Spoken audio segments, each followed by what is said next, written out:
Welcome, hello, and thank you all for joining us today. We have over 600 guests joining us from all over the globe today, so thank you all so much.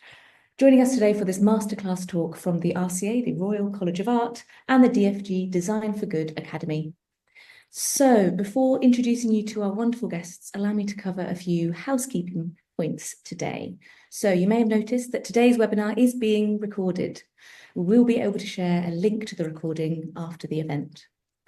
We are aiming to have an interactive session today, which is brilliant, and so we invite you to ask any questions you might have using the Q&A button. You can see that on your kind of Zoom panel. Please put any questions you might have for our wonderful speakers into the Q&A button. And finally, if you have any technical difficulties regarding the webinar, please use the chat function and our brilliant team will be on hand to support you. So please join me in welcoming our wonderful guests today, Mauro Porcini, Teman Evans and Ximena O'Reilly. I'm going to hand you straight over to Ximena now, who is going to start today's conversation. Thank you, Ximena. Hi, everybody. Thank you, Emily. So let me start by saying, Mauro, Teman, it's so great to see you. It's nice of the RCA to bring us together like this. But where do we find you today? I'm coming to you from balmy Minneapolis, where it is a nice 3 degrees. That's about minus 16 Fahrenheit.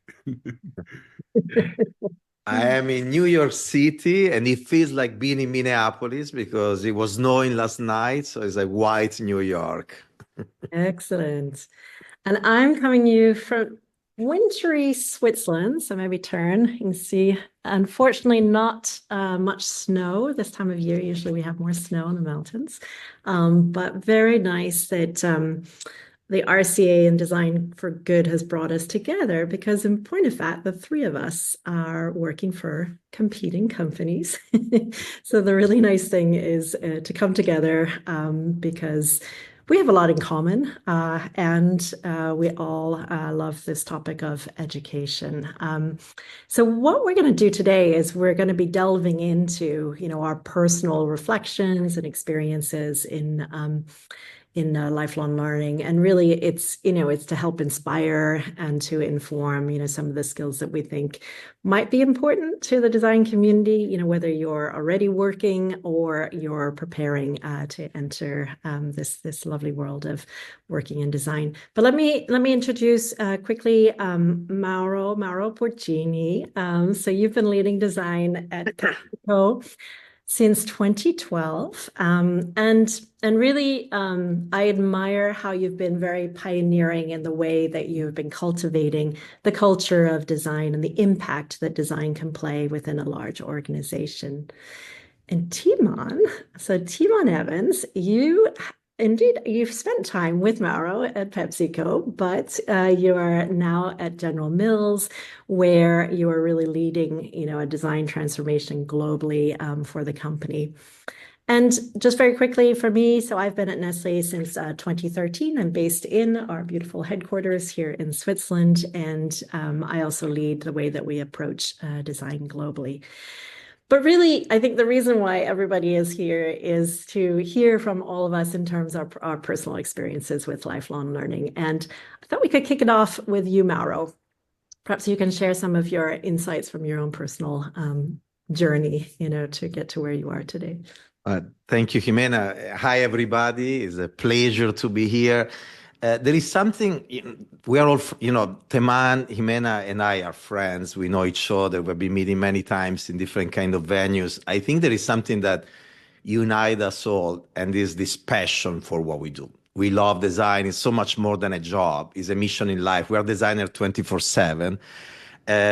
Many designers share this. You don't find this in the business world often. You have a role, you go home, and then you're something else. We designers, it's so much than a job. And so I think this is something that really makes our tribe pretty unique. And for sure, the two of you have this kind of characteristic. The idea of learning and a long journey, the life journey of learning, is something that is so close to my heart. Last night I was thinking what I was going to share with you today, and it came to mind that actually one of the quotes in my book I'm looking for is this: we are we must be students of life, students for life. This idea that life is an opportunity to learn. And we need to look at life as something where we can learn so much from, and is a journey. It doesn't end with a school. It's actually the beginning of a much longer journey to learn as much as possible.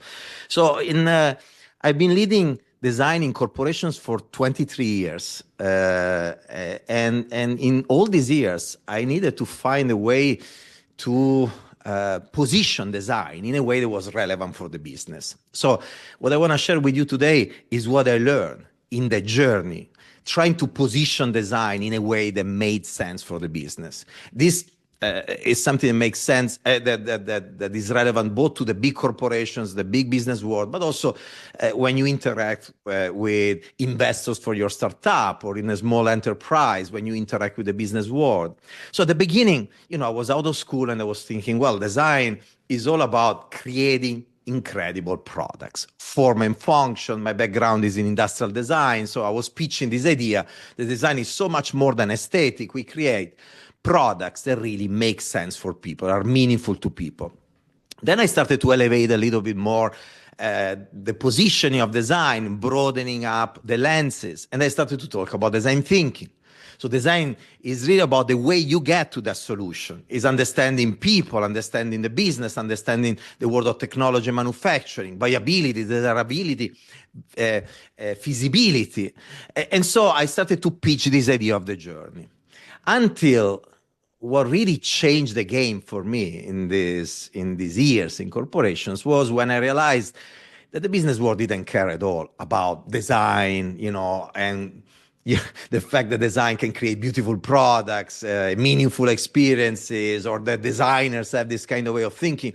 What they care about is to grow the business. That's all they care about. And so that helped me changing a little bit perspective, understanding their culture, the business world, and also understanding the society we were serving, what was happening in the world, in the society. And I started to realize that we were really at a crossroad. Already 20 years ago, the world was changing. And what was happening? Many things were happening, but some things that were really, really relevant to our design world. Well, people were starting to dream of building startups, and startups were starting to proliferate everywhere. And the reason is that there was more access to funding, all these investment funds and incubators, even companies like ours having incubation entities investing in companies. So get access to money was easier than 10 years before, 20 years before. The cost of manufacturing was going down, driven by new technologies, globalization, and you could go straight to your consumers, selling them your products, your brands, your solutions through e-commerce, and building your ecosystem of communication through social media. Essentially, this new model was really challenging the traditional model of our corporations. The typical barriers to entry made of scale, of production, distribution, communication were crumbling down under these new winds of globalization, new technology, digitization. So this company needed to change dramatically their culture. Not just the way they were doing things, the entire culture, from creating something that sell as much as possible and generate profit. So even if your product is not extraordinary, even if it's mediocre, even if the packaging is not the best, it's not sustainable, or it's not the healthiest product in the market, if you are a leader in the market and you have the right barrier to entry, you could have been successful in the past. Today, you need to be the best in all possible dimensions. And so you need to shift the culture from a traditional marketing-driven culture to a design-driven culture, or a human-centered kind of culture, a culture of people that are obsessed with creating something extraordinary for consumers, for customers, for people out there. If you're a business leader, you go to a company and you grow the company exponentially. Even if your product is mediocre, you're going to be a business star. If you're able to leverage other levers, distribution, pricing. If you instead are a designer, you create a mediocre product that generates tons of profit and is very successful financially, you're still a mediocre designer. And you will still have that drive to try to create extraordinary products. Well, this was a luxury for these companies in the past. Today is a must, is a need. So design, I realized that I could position design as a driver of a human-centric culture in these companies, infusing that kind of culture then in marketing, in R&D, in other functions. So that was a big aha moment that really helped me elevating design in PepsiCo and growing it exponentially all the way to almost 400 designers today. Now, at that point, I realized something else. The design was much more even than that. And eventually, that's not totally relevant to the companies, but it's relevant to me as a human being, and it should be relevant to all of us, design community and society. If you really believe in the fact that designers are obsessed with the creation of value for people, then we are the drivers of that value for people in society. I started to realize that designers are people in love with people. That's how I call this tribe of people. We really care about creating something extraordinary for people. And this idea of love is really what summarizes everything we do. It's the love for our job, is the love for the people we serve because we want to give them the best of the best of the best. And it's the love for the people surrounding us because we work in team and we work together and we need other functions and partners to bring our dreams to life and to make them a reality. And so I understood that design has this ethical value. If we are all united as design communities, as people, design people, all around the world, across companies, big and small, and we're all driven by the idea, by the ethical idea that we can create something extraordinary for the people out there.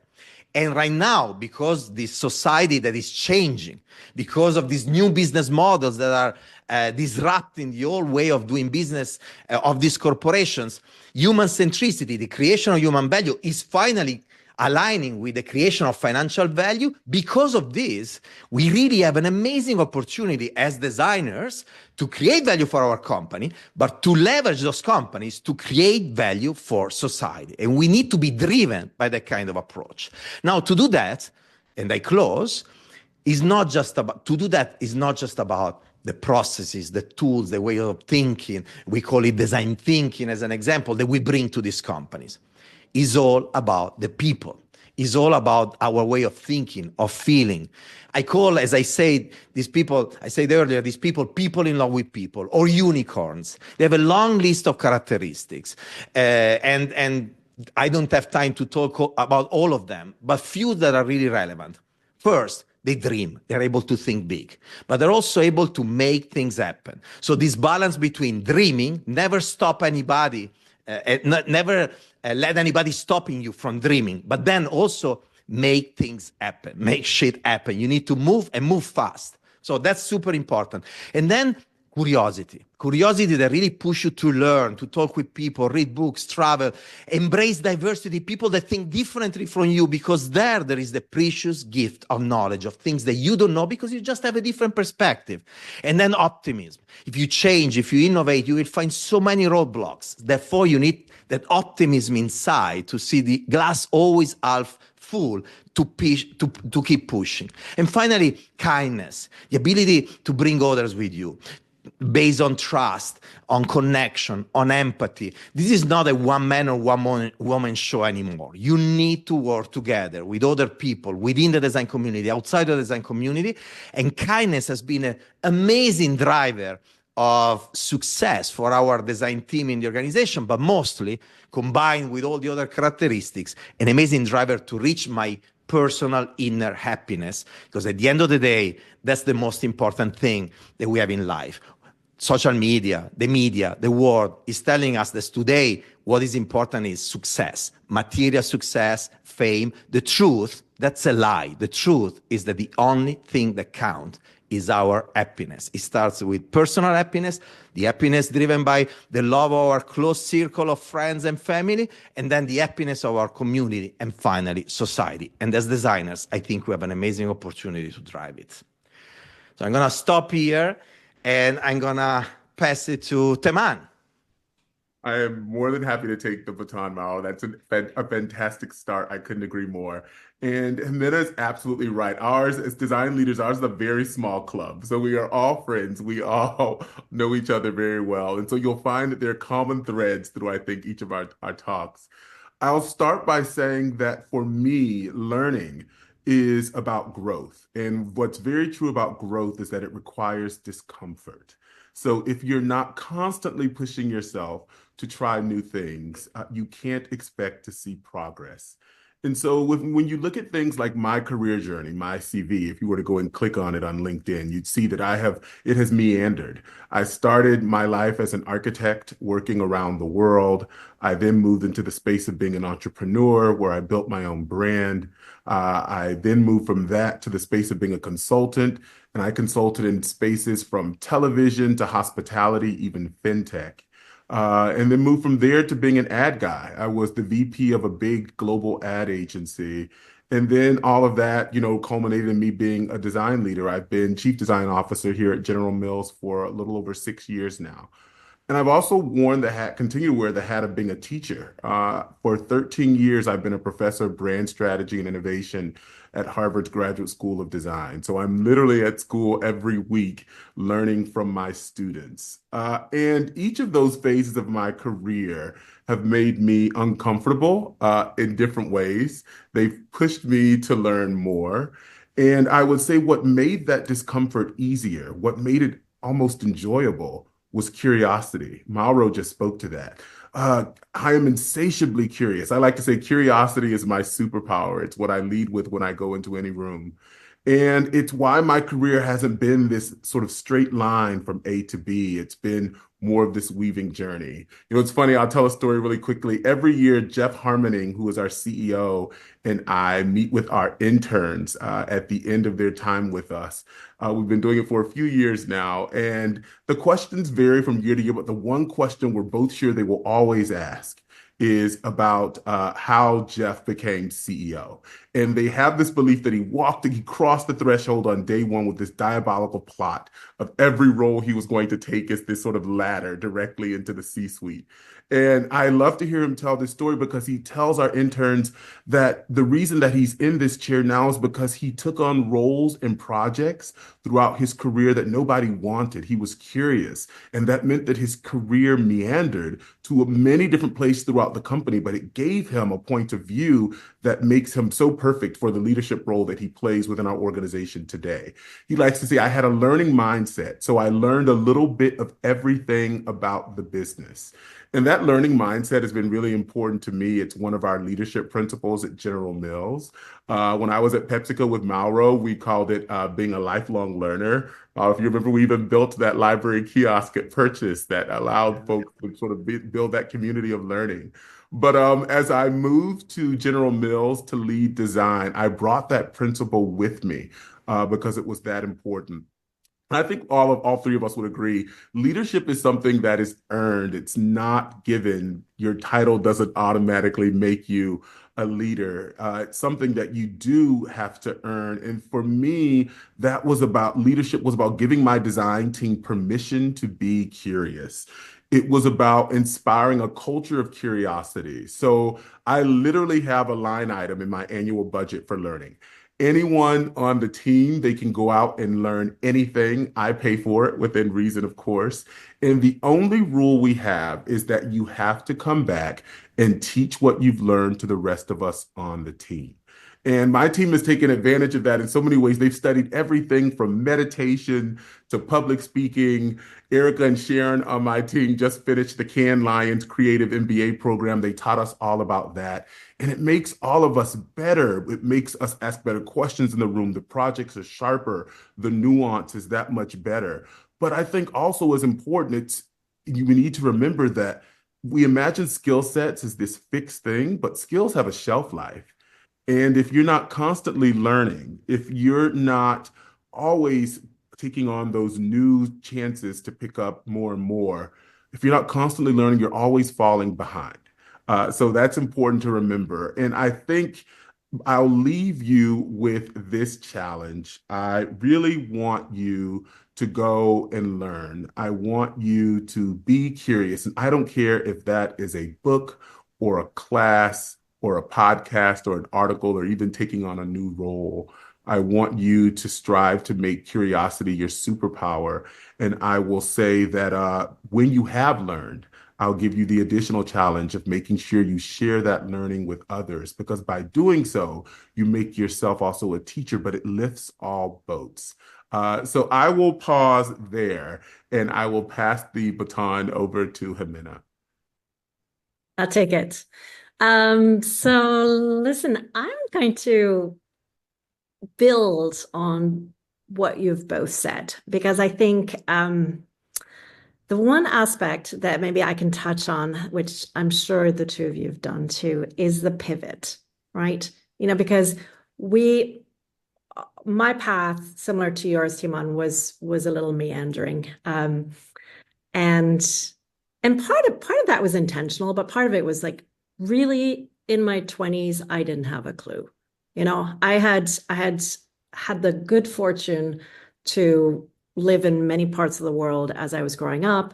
I landed as a teenager in Silicon Valley, was always drawing throughout all my life, but then I learned to code, and then I learned Japanese, and I fell in love with Japanese culture.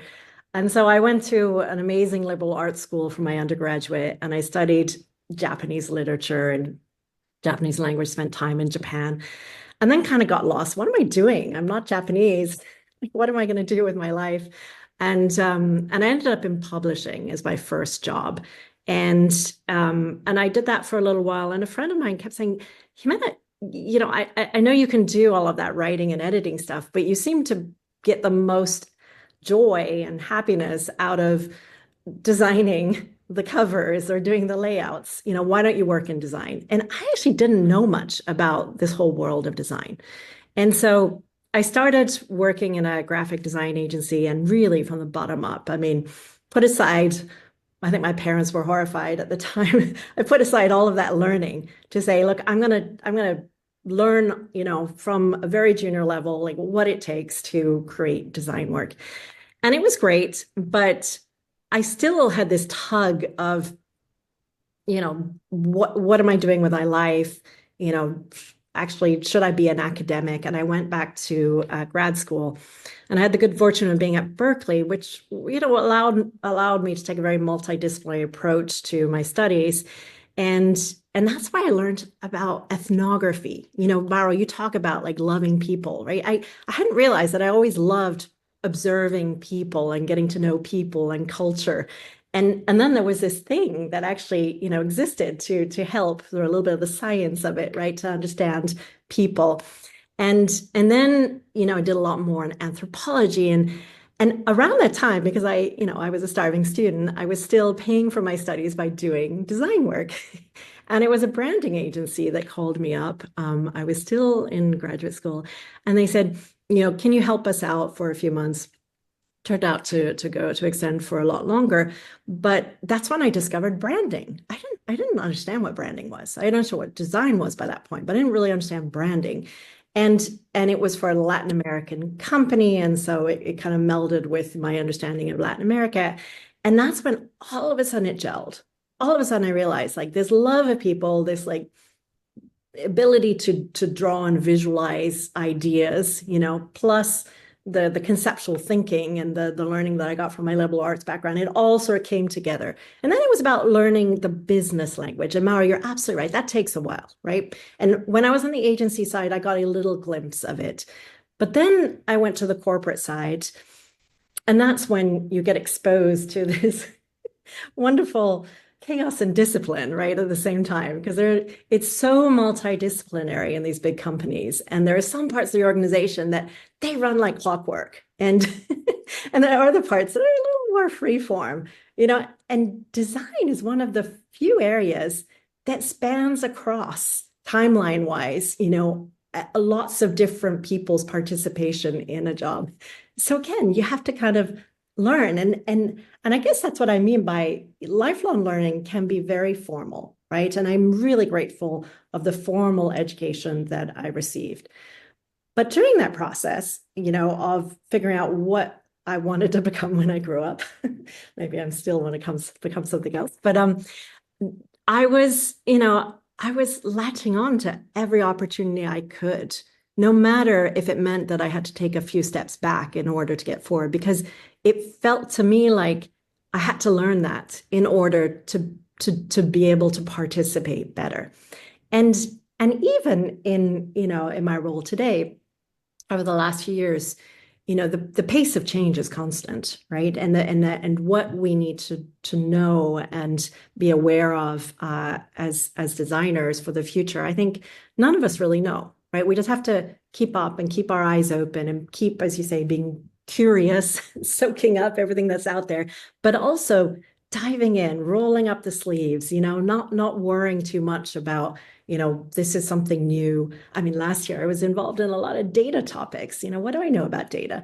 But nevertheless, I realize it's absolutely essential. We're being catapulted into a world which is very data driven. We need to understand some of those things, or the fact that no one else is going to figure out the process of how design weaves in and out of different parts of the organization. So we need to do that ourselves, So all of this, I suppose in summary is really to say, I think learning, as you both have said, it's all about sort of that thirst for curiosity, about observation. I think really being aware of what's happening, not being worried if you don't have the answers, not being worried if you don't really know what you want to do, but just, trust your gut instinct, as you go into roles. If it's not quite what you expected, try to see if there's still learning potential, right? Try to see if there are ways that you can, move it to a place where you feel like you will either be able to contribute more or be able to learn more.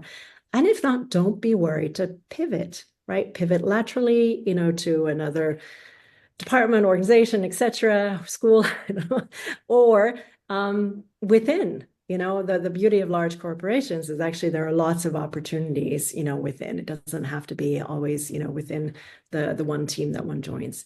So that's kind of, for me, to sort of sum up. I think that, I love this idea of creating value for society, Mauro. I think we all wake up thinking that, today there's something that we are going to do that's going to have impact.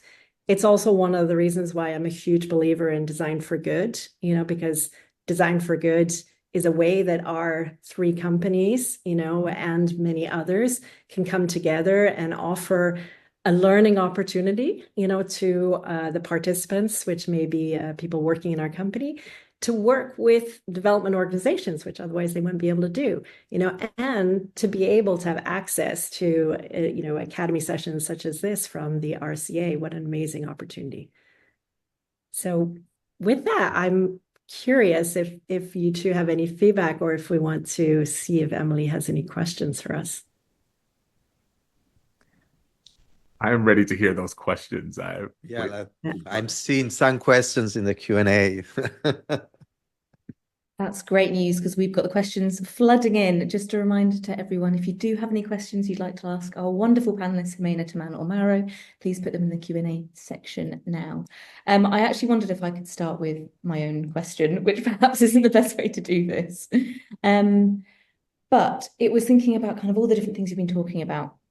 And I wondered, kind of just quite a difficult question maybe to answer, but what are you most excited to learn about next?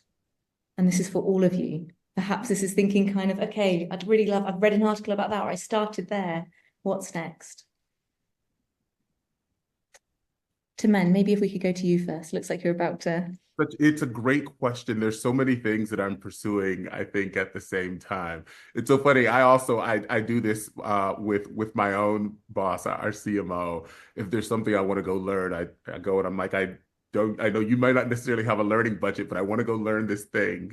And this is how much time I think it's going to take. And he usually humors me. In the past, that's managed to span the gamut, everything from technology and emotion. to honestly just general classes that deal with, how you start to show up and motivate a team. I think it's always important to be sharpening that sort of that leadership muscle as well. But it's also strange things that you might not imagine. There's a course I'm interested in taking on the world of surreal fantasy, and it's something that I think is going to start to make its way back into our design ethos. And it may seem off the beaten path. When I share it out with my team, we're going to find something to learn about it. But there's a course in that I'm interested in taking, along with starting to also tap into this technology conversation more and more. But there's something about this world of surreal fantasy, I'll say, that is intriguing me right now. That sounds fab. Thank you, Teman. Mauro? The role of technology. We live in a unique moment. I remember when I was at school, you would study the Industrial Revolution. And before that, La Rivoluzione Agricola, I don't even know how to translate it in English, the Revolution of Agriculture, I don't know how you call it, but those moments that change forever society and the world. And we are in the middle of a technology revolution that keep evolving, though. It actually started when I was at school. I started school in Polytechnic of Milan, designing with pencil and pen. And in the middle of it, computers arrived. And I had to get out of my comfort zone right away, because I did 3 years designing without computers. And then to finish, it was 5 years at university. I needed to rapidly learn something completely new and master it. And then while I was learning 3D softwares and 2D softwares, then arrived all the world of web. And I needed to learn how to code and create websites because it was part of what I was doing. And then social media, and then later on rapid prototyping, and then Ximena mentioned data. Now AI. AI is gonna change completely, not just our job, our life. Completely. I have a 3-month-old son and a almost 3 years old daughter. And yesterday I was talking with people in the house here, and we're like, when they will grow up, their society will be completely different. From autonomous driving cars, robots that will help you in all kinds of things, or virtual agents that will help you. I mean, a completely different world. And so that's super exciting as a designer. What can we do to try to drive that change in the right direction? AI, I see many questions about AI. Forget our design function. I mean, we can talk about this today if that's interesting for you. But the truth is that either we control it and we use it as a tool and we leverage it to make humanity better and to drive the happiness I was talking about earlier, or we're going to be slaves of AI. If we don't regulate, it's going to really threaten humanity as we know it. So super exciting, but we also have a big responsibility. And I think designers, because we master technology, business, and people, now we go back this time to the design thinking, we have an opportunity to lead. But we need to be able to do it. Talking about learning, we need to be able to talk to the business world. Ximena was talking about this. We need to learn the language of business, but the language of the law, so all the legal world, HR, many different dimensions. And then we connect them all together and we start to prototype a better future. So that's the opportunity we have. Or we have another scenario, we become totally irrelevant and AI will take over all our jobs and somebody else will drive that change. But our community has this ethical compass that I think society needs today. Amazing. Thank you so much, Mauro. And finally, Ximena. Look, I'll build on what you both have said, but Mauro, specifically on the role of AI. There's an aspect that I am trying to learn more about, because it's something that worries me specifically around design in the context of branded environments.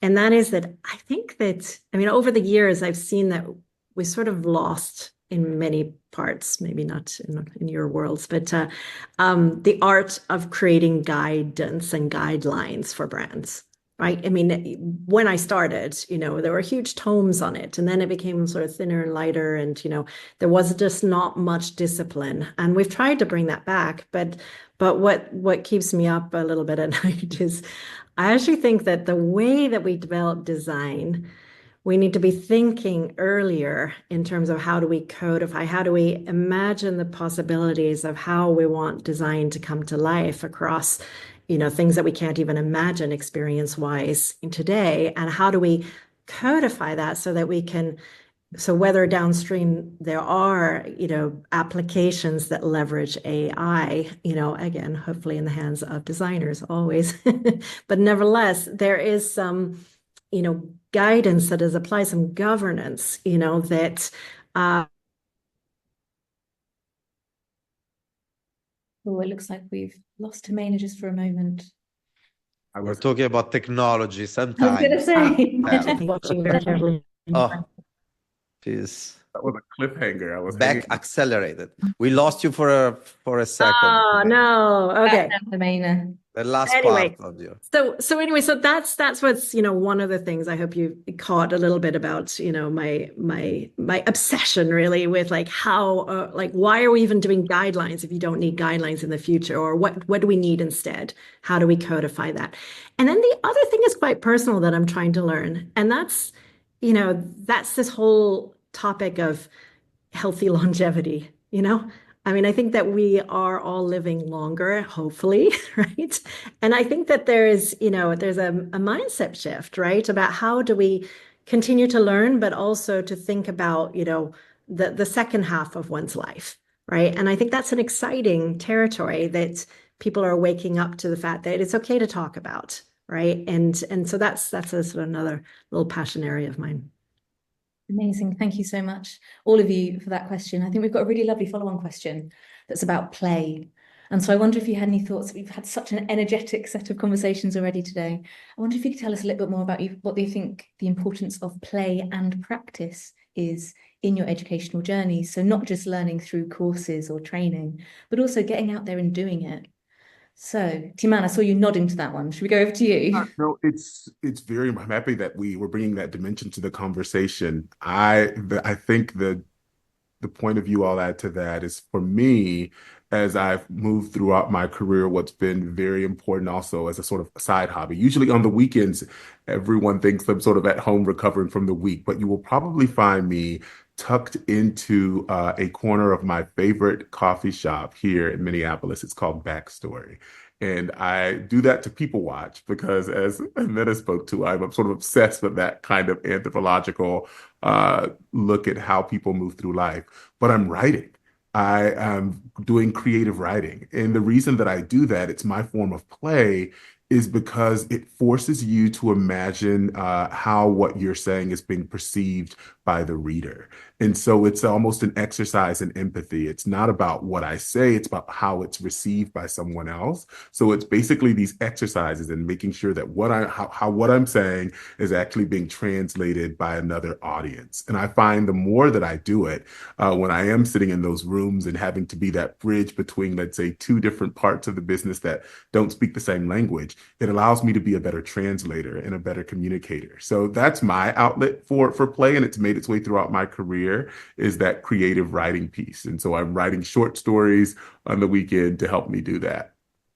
Brilliant. Thank you, Teman. Mauro, Ximena, I don't know if you had any other thoughts on play and practice to learn. Look, play and practice are slightly different, right? I was actually trying to validate what I was thinking with ChatGPT, but it's not giving me answers that satisfy, But you're playing with ChatGPT, right? You're playing with it. Well, now we start. You see, now you have a different interpretation of playing than the one I was about to share. I mean, I think in playing there is some form of fun that is involved. Obviously, we use in English the word playing in other ways, like the one you just used, Ximena. But in general, when you think of playing, you think about an activity that is like a practice because you are involved and engaged and you do something physically or intellectually. but there is fun in doing that. Else is not really playing. It's practice, it's work, it's exercise or whatever. And I think this fun element is super important. I think too many times in businesses and outside of businesses, we forgot the importance of having fun. A big promoter of this idea of fun is Richard Branson, as an example. If you read his books or you listen to him speaking, he always talk about this combination of working hard but connected with having fun and playing, and I think it's very important. When I travel the world to meet my teams around the world, we always have activities outside of the business reviews to explore the city together, do things together. We have a team in New York dedicated to, I mean, in part of their time, on top of the design projects, they are dedicated to create a series of activities to build the culture of the organization, to really engage the teams. So, for instance, we have every Thursday at 5 p.m. the aperitivo. So we have mixology, and we can drink there and connect with others, and we bring in foods from all around the world, and that happens every single Thursday of the year.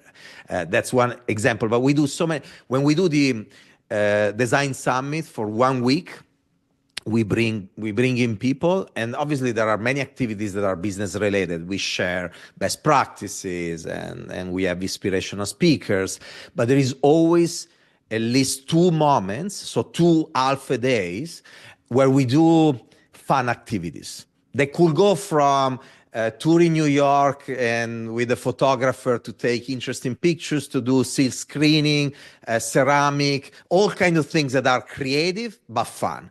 And look, I had to defend that practice with the business organization so many times, because they were like, why are you wasting the time? You know, these people here is so precious. They're here. Why don't we give them a business challenge, or we do a workshop on a business project? I'm like, no, we need also this. And you need to see the satisfaction, the survey that we do after the summit. The satisfaction is to the stars, because in those moments you build bonds, you connect with others, you remember why you decided to be a designer. And this is super important. I remember those, Mauro. They were epic. We doubled down on them even more now. But not easy. On this, I need to also thank PepsiCo that is letting us do it, because I understand that there are other companies that no matter you are a great leader, you pitch this idea, eventually they don't let you do these things. But I think we need to try at least and see. Worst case scenario, we ask for forgiveness and we don't do it anymore. But we may be surprised that actually business leaders are like, you know what, do whatever you want. If you think there is value there, do it. Brilliant. Thank you, Mauro. And Ximena, any last thoughts on that topic? And not much more to add. I mean, I think that the role of play and being inspired and connecting is super important. But the role of practice, I think, is undervalued sometimes, because I do think that too often it's the notion that you go and you get some training and you come back and you can immediately apply it is a fallacy, right? You can try, but you still need some support and you might fail, right? And so we have this notion of missions within the company, that someone can come from a different part of the organization and go and spend, 6 months, a year, working in a new environment. And it's really meant, to be that supportive way of starting to practice something new that then when you go back, you're able to add value. So I think it can be as formal and structured as that, or just simply, making sure that you try to practice what you've learned in a coaching environment so that you get feedback to make sure that there's not this gap between the theoretical and the academic and, what actually is going to resonate or work within a company. Brilliant. Thank you, Ximena. We've had a great question for you, Ximena, as well. I think particularly because you talked about all the different experiences you've had in your career that have kind of gone from different disciplines, perhaps. But this person has written, we often discuss the importance of learning, but sometimes unlearning can be just as crucial in order to grow. Is there anything that you once believed or once held true about design or business or people that you've had to let go of? And how did you develop the ability to unlearn? Well, that's a great question. And they directed it towards me. How interesting.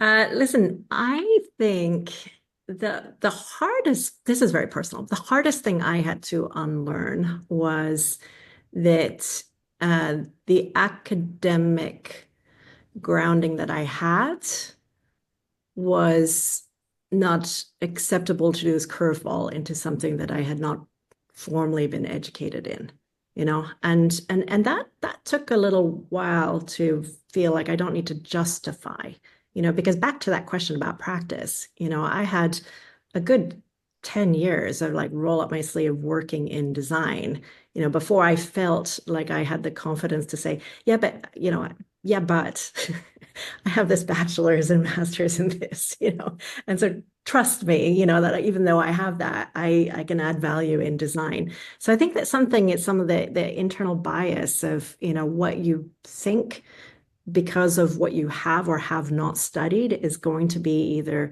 an impediment or, a barrier to where you go next.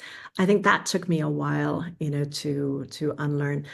Otherwise, unlearning, I think we're always constantly having to unlearn things that have changed, right? Because I think back to that, and everything is always in constant motion. There are things that I learned, in terms of how to approach some design challenges, etc. But I really try to go into especially new complex situations with an open mind. That maybe, I definitely have experience that I can bring to the fore, but maybe there are new ideas, new approaches that are super interesting and valid and worth considering, first above and beyond maybe a tried and true way of having, done it in the past. Brilliant. Thanks, Ximena. Our next question is for Mauro. So thinking about you've had quite a kind of planned career path originally when you started out as an early career researcher as an industrial designer. And this question's come in, how restricted do we become when we have a very specific professional target? In other words, how should we frame our ambitions? So perhaps thinking about that, is there anything that actually you've had to learn yourself or upskill since when you were an early careers industrial designer that surprised you or that you weren't expecting to need to know or want to learn? A lot. And my career, Teman was talking about this about his personal journey earlier. Also, mine has been quite unusual, if you want. My passion in school was for consumer electronics. My mentor, the person that I elected to be my mentor, was the head of design of Philips, Stefano Marzano. And I did my thesis on wearable technologies with Philips. And then I started to work in Philips. Then I met this super famous Italian celebrity who was a DJ and a producer. So imagine today meeting, I don't know, Jay-Z, Beyoncé, just to mention a couple. The equivalent of that in Italy back then. And I could have gone just to have a drink with a person and eventually get an autograph. It was not the time of selfies yet. And instead, I went with a few friends to pitch an idea to use the latest technologies to manage a series of internet sites that he had at the time. He was working on the music industry, entertainment. And so we just went there to pitch that idea to do eventually a project with him and these famous singers without not many hopes. The guy was very good at identifying talents, usually in the music world. But again, he was investing in the world of new technologies, digital technologies. He asked us, what do you do in life? We bluffed. We told him that eventually we wanted to build a studio together. And so he told us, okay, do it with me.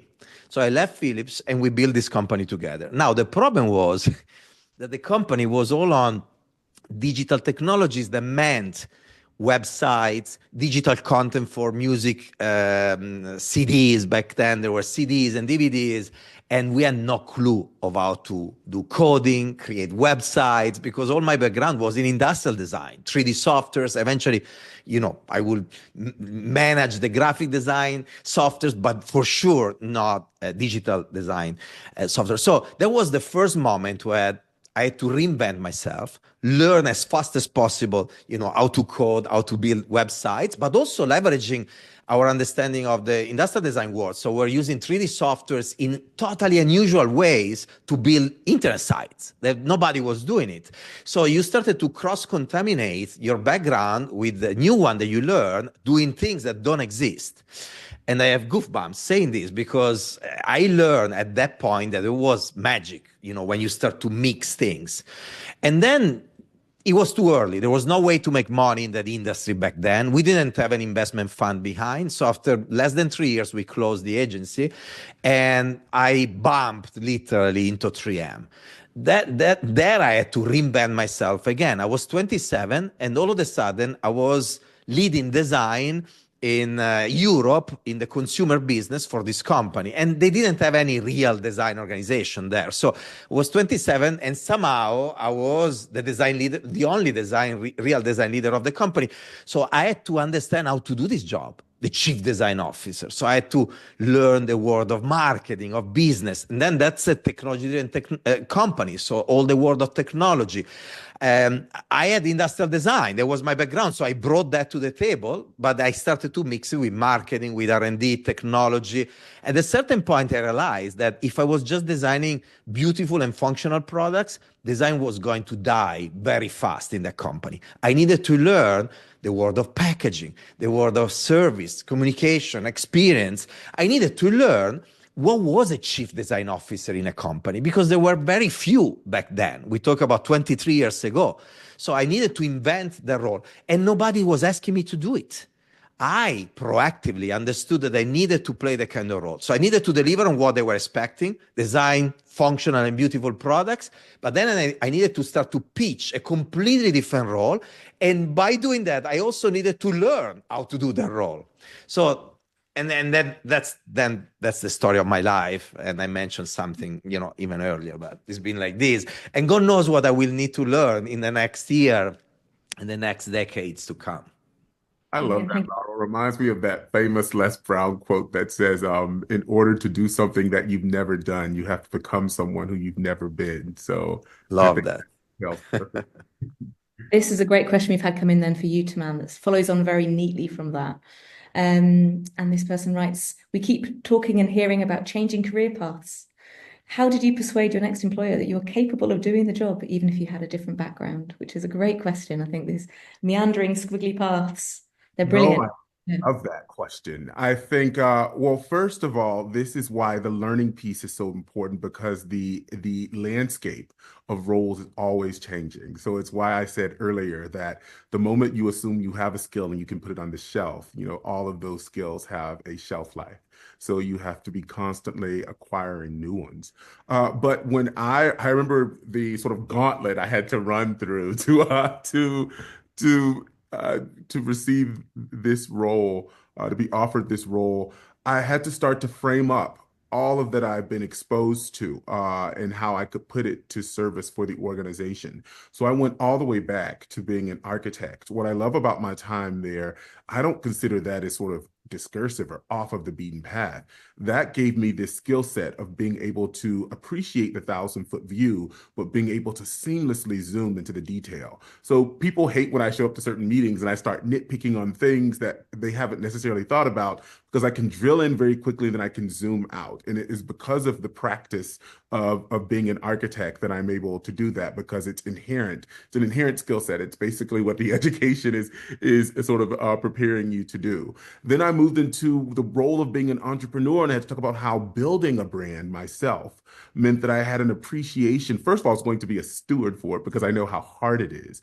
But also I understood the nuance and the sort of the importance of that, how it's it's relevant to a consumer, how it's relevant to a customer, and I could put that to work for the organization.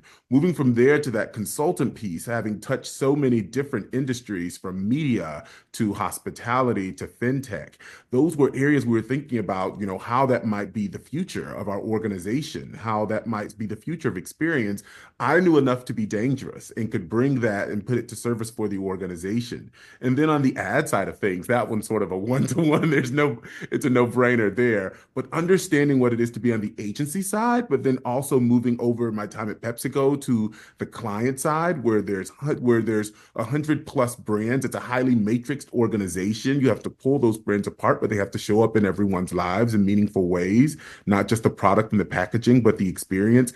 I can put that to work for the organization, but then also seeing how Mauro built the design practice at PepsiCo, understanding that I was being brought in to build a design practice at General Mills. It was an apprenticeship in many ways to be able to do that. So I just really had to go through things that seemed disconnected, start to connect those dots and talk about how they could be put to service for the organization, but that only worked because I didn't stay in one mode. I went from industry to industry, inspired by curiosity to make those things happen. One of my favorite quotes I like to use when I'm sitting in meetings, having conversations with different stakeholders, is a Robert Irwin quote. He's a conceptual artist, and he likes to say that seeing is forgetting the name of the thing one sees. And that's so that you can remake it. And that's about if we're working on a finance program. If you only imagine it as a finance program, then that's all you're going to think about. And that's the only space you're going to innovate in.